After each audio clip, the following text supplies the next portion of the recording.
As we make our way through the webinar, we have a couple of objectives to keep in mind. One, to stay up to date on all things Eduphoria, and two, learn how you can support your staff with new feature adoption. And now let's take a quick look at the agenda for today.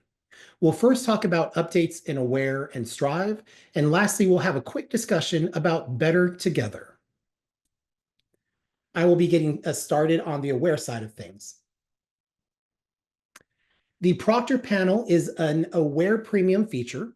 This feature allows assessment created at the school or district level with their online test proctoring controls set to administrators only to be administered at scale by quickly starting and stopping assessments and to monitor progress.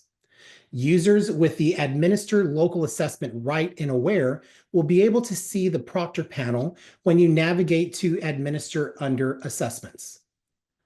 Only active assessments with test windows that are current to the day's date will appear in the Proctor panel.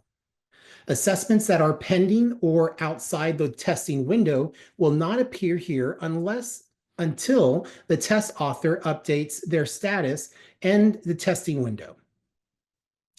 You can also filter the assessments listed by subject, grades, test types, levels, schools, and availabilities.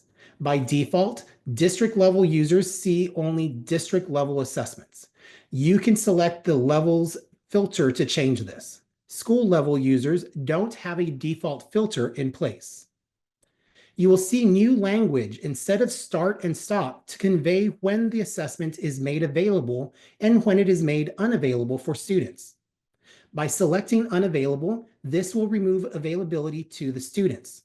This action will remove in-progress testers after their last autosave. Use the refresh icon to update information for test availability and test entries. As a reminder, a test entry is created when a user makes an assessment available or generates paper answer documents. This process allows students to have answer documents or to interact with a test online. Test entries appear in a bar graph for each test to help users monitor students' progress. The following are the possible test entry statuses and their meanings. Not started, this indicates the students who have not started their test. Inactive indicates students who have started their test but have logged out without completing it. In progress indicates students who are currently testing. Completed indicates students who have submitted their tests, but teachers may need to score some items. And lastly, graded indicates students whose tests their teachers have submitted and scored. You can hover over the bar graph to view the exact counts and percentages of students' progress. The system marks each assessment as unavailable by default. An assessment marked unavailable means students cannot access the test online. Available means all test entries are available for all students who can take the test online. Assessments marked partially available means some students can access the test and others cannot. This can occur because school level users can manage their students' availability independently of each other and the district level users. Last but not least, for each assessment listed, a user can preview online tests or print paper answer documents based on the test settings. Locate these options by selecting the 3 vertical dots for the test.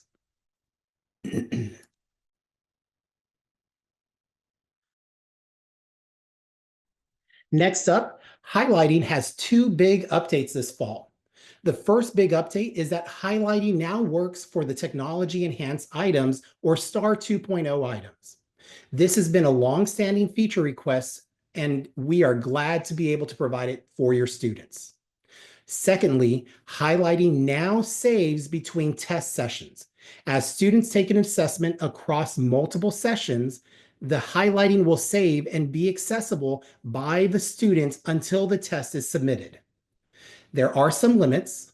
Highlighting is saved on the student device. If you clear the cache or the student changes devices, the highlighting will not save or persist for the next session.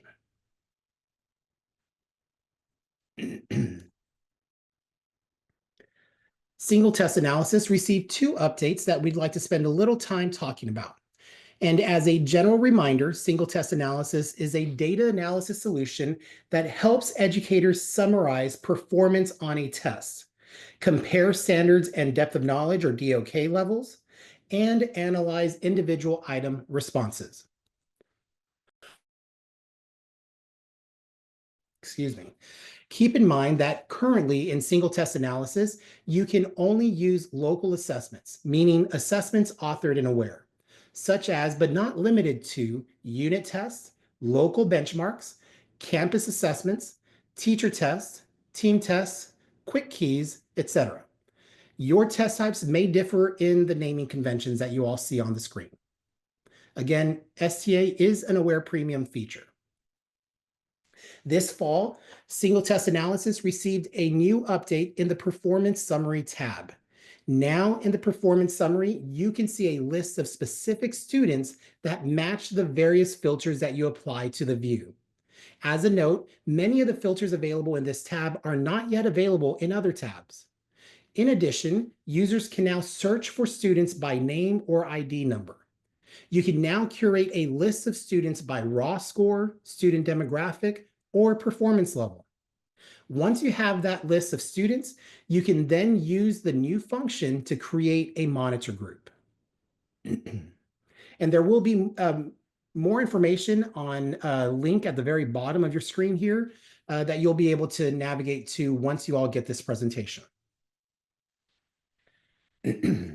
Recently, we added test analytics in single test analysis. Here we get 6 different statistical values that can help you gauge the overall health of your assessments, including reliability, skew, and standard error of measurement, SEM, at the test level, and difficulty, corrected item total correlation, and discrimination at the item level.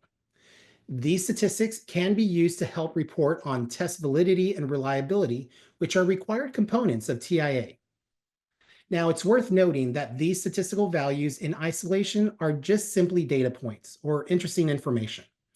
In order to get real meaning out of these, you'll often need to look at combinations of these statistics, and you'll have to apply a large dose of local context to fully understand what is happening to your assessments. Now, to help you out, we built in warnings when numbers cross certain thresholds, and each warning offers potentially a little advice you could explore to improve those numbers.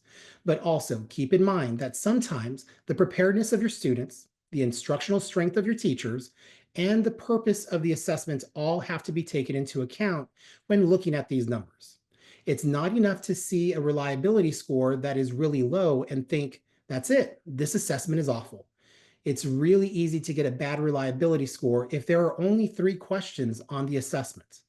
Often, you can create a formative assessment that's truly a quick check on student understanding. We know a rich assessment plan provides many methods for measuring student knowledge. Sometimes these opportunities are to inform in the moment instruction, like a bell ringer, and you may want teachers to collect this data in a test type without test analytics. We will talk more about the security feature in a moment. Things to know about the test analytics. There are resources we've published in the knowledge base that give explanations of each of these values. A deep dive into those resources will be necessary before having meaningful conversations in settings like a PLC or in something a little bit larger like a curriculum and assessment review.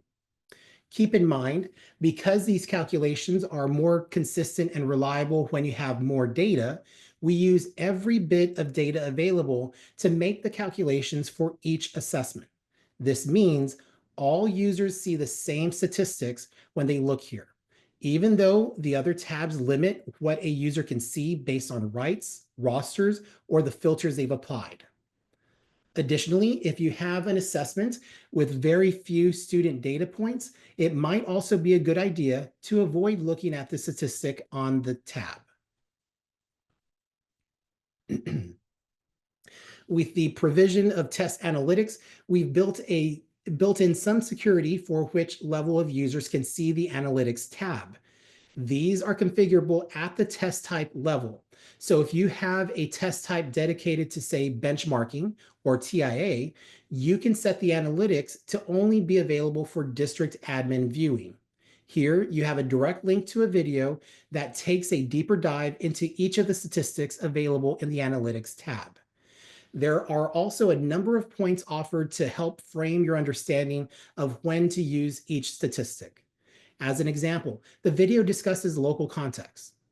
When looking at analytics for a beginning of the year assessment or pretest, the analytics may not make any sense for the reliability of the items because the content hasn't been taught yet. Consider viewing this video before diving into analytics to ensure the appropriate level of understanding is built and to ensure that local context for each assessment is taken into account before making decisions. As a general update to test analysis, we recently created administrator access to the constructed response tool. Now, admin can access this tool to generate constructed response reports for the assessments that they're allowed to analyze. We also created, in partnership with Lead Forward, a new Lead Forward report. The new report is called the Star Quintile Performance and Growth Report. Use this to generate a quintile breakdown of students that includes student growth analysis based on performance levels across 2 STAR assessments. Note, this is only for assessments that have 2 consecutive years of STAR data, primarily math and reading. As a reminder that this new Lead Forward report is only available for districts that subscribe to Lead Forward. If you would like more information about this, please contact sales@eduphoria.net. With the provision of test analytics, we've built in some security for which level of users can see the, oh, I went the wrong way, I apologize. Here we go. You may be asking, what's next for Aware?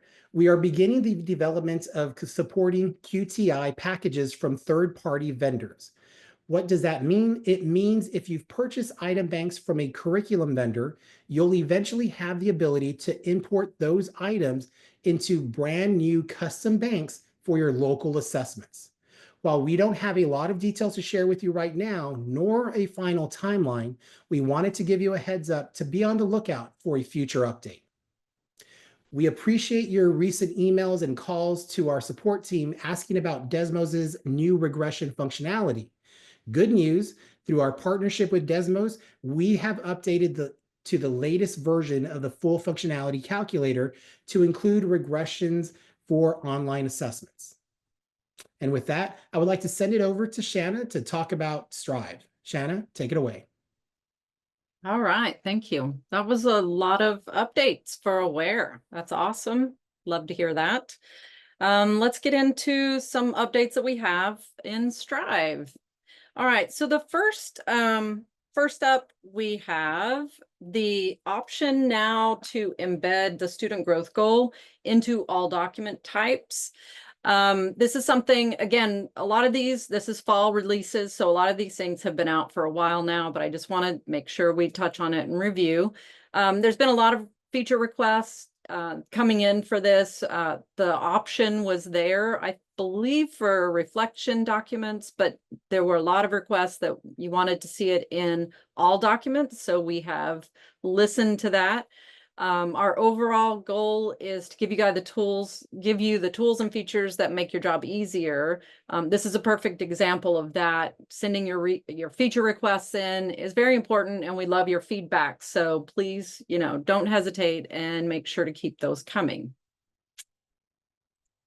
Next, we have the managing student growth, which this is actually not a new feature. We rolled this out late spring or in the summer, but the newness is that now the school level evaluators can manage their educators' student growth scores as they could in the past. When we first released this, it was a district level, right? So now we've added the ability for school level evaluators to include this as well if they prefer to do that.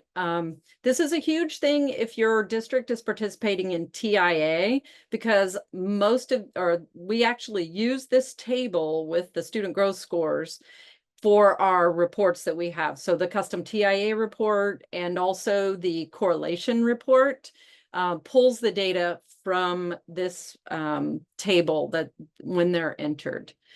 So, and on the next slide, we have the also what used to be the place where the evaluators included or added the student growth information. We still have that there as an option to include it. So they can just click a button. The nice thing about this is that if they include that into the summative documents, when you archive these documents, the student growth scores are actually a part of that archive. So that would be an advantage of including that. So that is still an option, although they can't actually enter it here. We have our single source of truth in the table, but you can click the include button and it will display in the summatives. Next, we also have the ability to display the student growth information. Again, this is pulling from that same table, but at the bottom of the evaluation process for users now, you can see the student growth information if it's been put into that table. So if nothing has been entered in the table, then you won't see that there, but as soon as it's entered, it'll display in that evaluation process. So just another way to expose that data for your staff. Okay, so the next thing, again, custom TIA report was released earlier. This is not really a new thing, but I did want to touch on this again because the reason we call this custom is because it gives you the ability to set scoring weights for the different parts of your process. So when you submit your application for TIA, you can designate those different scoring weights. And so if you have an other, like if you're including something like, feedback from parents or whatever, you can set that up now in this report. And then we build in the option, whatever your percentages are, to calculate that spreadsheet. So whenever you export that, it will you'll put your information into the spreadsheet and it will automatically do the calculations for you. So that is just kind of reviewing what the custom TIA report does. But one of the things that we did is we got feedback from you regarding things that, were not exactly correct. We want to make this as easy for you as we can. We want to make sure that once you get this report, you have very little manipulation to do. So we have made some updates. We've reordered the columns. We've added a column for the proposed designation. We've added, changed the display of the scores to the just the score instead of the percentage. So we've made some updates that match what you're required to send to Texas Tech. And then the other thing is we made sure that the data from the profile was connected to this custom report, the custom TIA report. So hopefully we've made this work for you. So then again, you have very little manipulation to do once you get the data out of Eduphoria. Now, on the next slide, we have just kind of displaying, this is not a new feature. We've had this around for a while, but if you are not using this option to import the profile data into your system, I would highly recommend it, especially if you are doing TIA in your district. What this allows you to do is you import this, it's just additional data in the profile, but when we run that custom TIA report, it will pull that data out. So things, there are some other options there like middle name, date of birth, employee ID, unique ID, certification ID, that type of thing. You can include those and in your profile. So if you want more information about that, there's a link to an article, but also feel free to reach out to one of the PLC team members to get more information about that. Okay. So next up, we're going to move on to our professional learning goodness that we released. I believe it was August when we rolled this out during conference season and everybody coming back to school, but we have an option now for the digital attendance. So you can get a QR code in both courses and in conferences. And you have the ability to enable it per course or per conference session. And based on some immediate feedback we got, there were questions like, hey, can we print it? Hey, can we export it? And we continued to add to that, so you can export the QR codes or download them. You can print them. So hopefully this has been a really beneficial feature that we've added for those conferences and courses. So the next thing we have is also while we were working on conferences, we made some improvements. And so you now have the ability to import or upload a spreadsheet of attendees for your conference sessions. So this is something that existed in the courses, but we didn't have it for the conference sessions. So now you can import that information. And then some other things we added while we were there, we added some more information. I think there were several requests to have more information on the printed attendee sign-in sheet, titles of the sessions, I think including school names, including like email addresses and things like that. So we updated some of that information too. So again, lots of love for our conference feature, which I think has been one of the best professional learning things that we put out there. So I love it. So what's next for Strive? You know, as our evaluation systems become more complex, as we begin to provide some much needed love to the professional learning side, we need to ensure that we're providing a unified and intuitive experience for all users. So as a part of that initiative, if you want to jump to the next page, to improve user functionality for all aspects of Strive, we're kicking it off by simplifying the navigation panel. This is just the first step in our journey, but we're looking at just improving the overall experience. So I have a side-by-side here. On the left is a current and then right is the updated. One of the things that we're looking at here is to just really make it more efficient.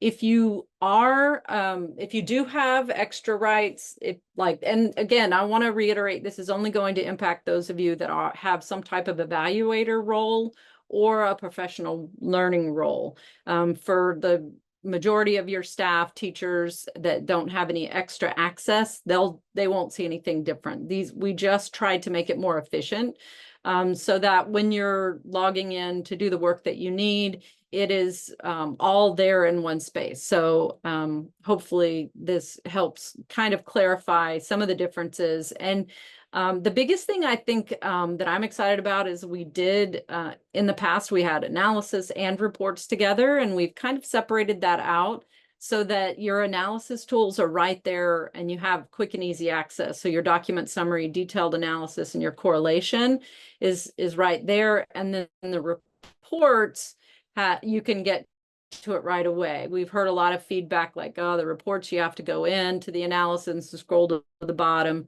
So hopefully this is just making it more efficient and giving you easier access to the parts in the navigation. Hopefully it makes more sense.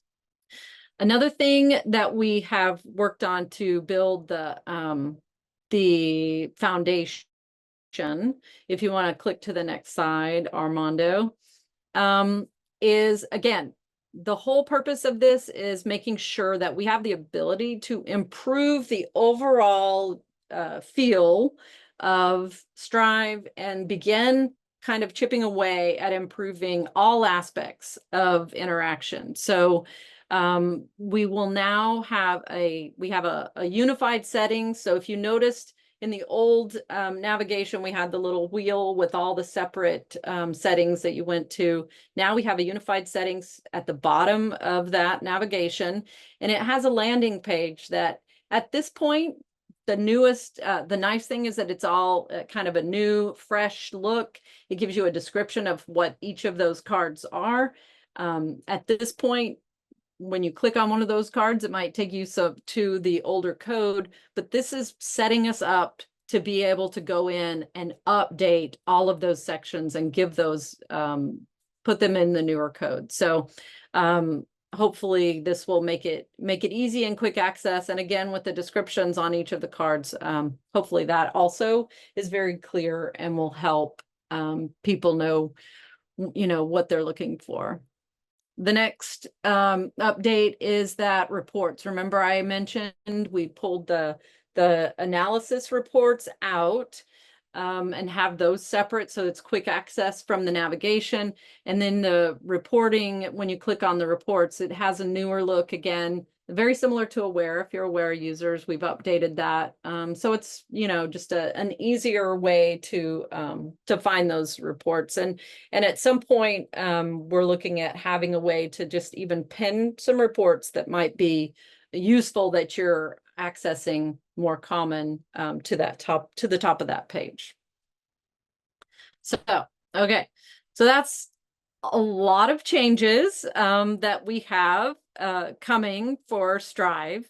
And so your question might be, how will I know when these changes are going to happen? So again, the purpose of all of this is to make sure that we have the ability to begin updating all of the aspects of Strive and improving the interaction and making it more intuitive and user-friendly. And that's not going to be done in one fell swoop. So we're going to have to set it up to begin in small chunks.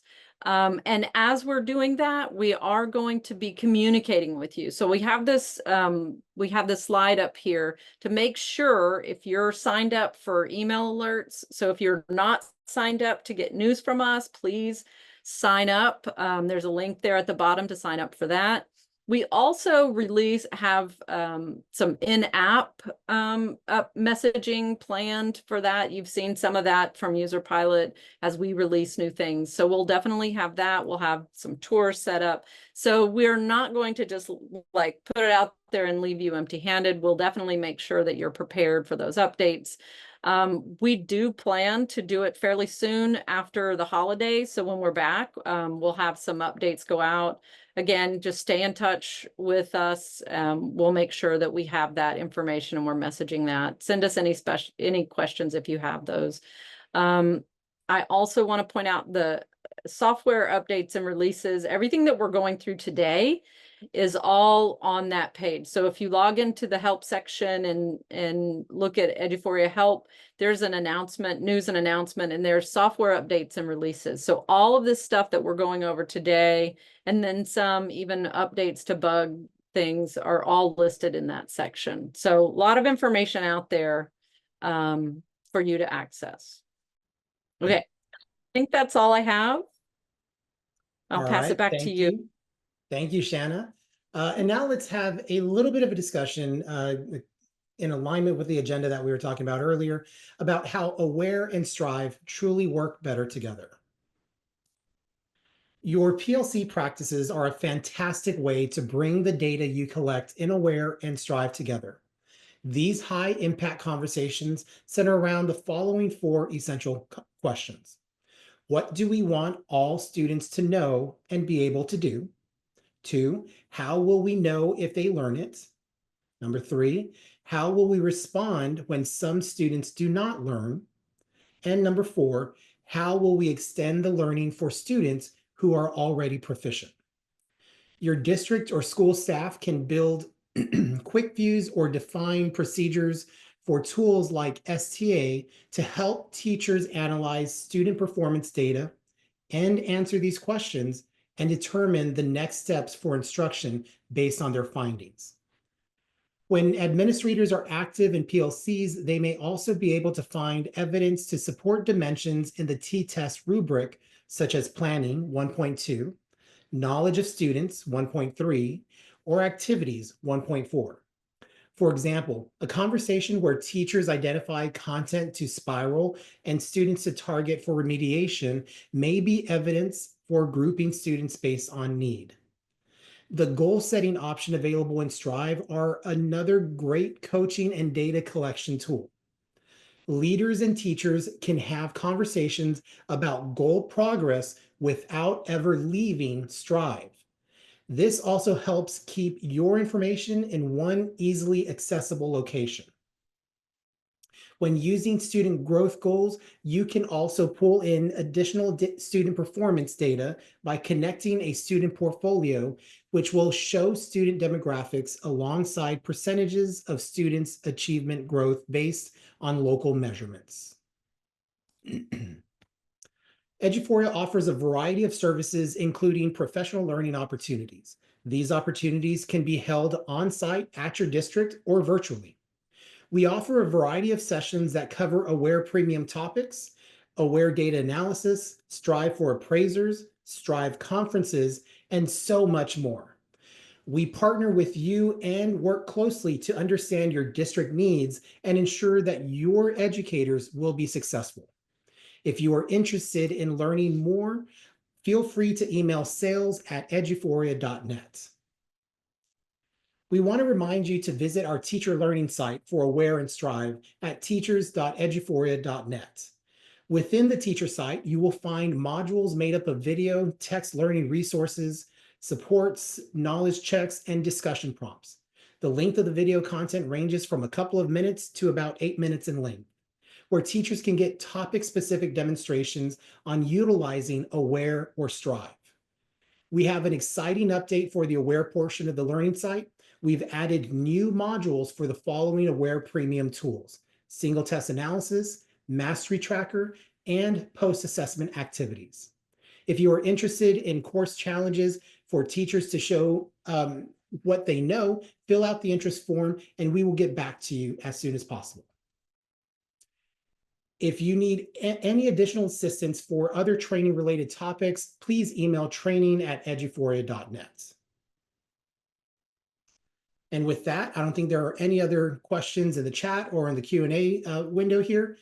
I want to thank Shanna for sharing the Strive updates. And on behalf of today's team and all of Eduphoria, we would like to thank you for joining us on today's webinar about Eduphoria's Fall 2024 updates. Have a great day.